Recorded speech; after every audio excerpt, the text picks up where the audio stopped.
প্রত্যেকে করতালি দিয়ে মথুরাপুর নর্থের আগামী বছর মথুরাপুর নর্থে দেখা হবে সবার সাথে, তাই মশাল তুলে দেওয়া হলো মথুরাপুর নর্থের দায়িত্বশীলের হাতে।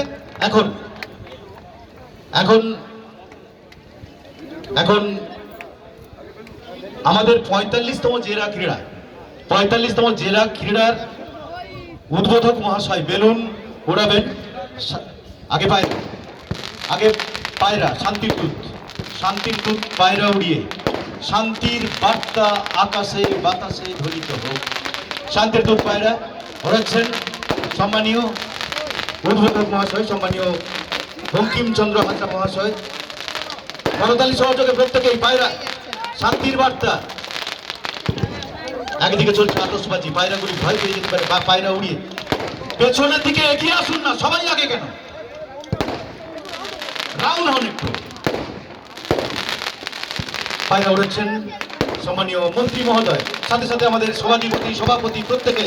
এখন বেলুন ৪৫তম জেলা ক্রীড়া ৪৫টি বেলুন এবং আমাদের মহকুমারগুলির যারা দায়িত্বে রয়েছেন সেই বেলুনগুলিকে ধীরে ধীরে আকাশে উড়িয়ে দিয়ে এই বার্তা প্রেরণ করা হচ্ছে সাগরদ্বীপের ইতিহাস, যে ইতিহাসের জন্য সাগরদ্বীপ একটি বছর ধরে প্রতীক্ষা করেছিল।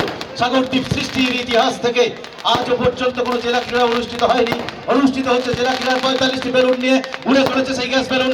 সাথে সাথে আমাদের মহকুমারগুলির গ্যাস বেলুন উড়িয়ে দিচ্ছে তাদের দায়িত্বশীল যারা রয়েছেন প্রত্যেকেই করতালি সহযোগে ৪৫তম জেলা দক্ষিণ ২৪ পরগনা জেলা শিশু ক্রীড়া সফল করার জন্য প্রত্যেক ছাত্রছাত্রীকে টেন্টে চলে যেতে বল। সকল অতিথি অভ্যাগতদের প্রত্যেকে সকল অতিথিদের মঞ্চে চলে আসতে আহ্বান জানাবো। সকল অতিথিদের মঞ্চে আসার জন্য আহ্বান। সম্মানীয় উদ্বোধক মহাশয় সহ সকল অতিথিবৃন্দকে মঞ্চে ফিরে এসে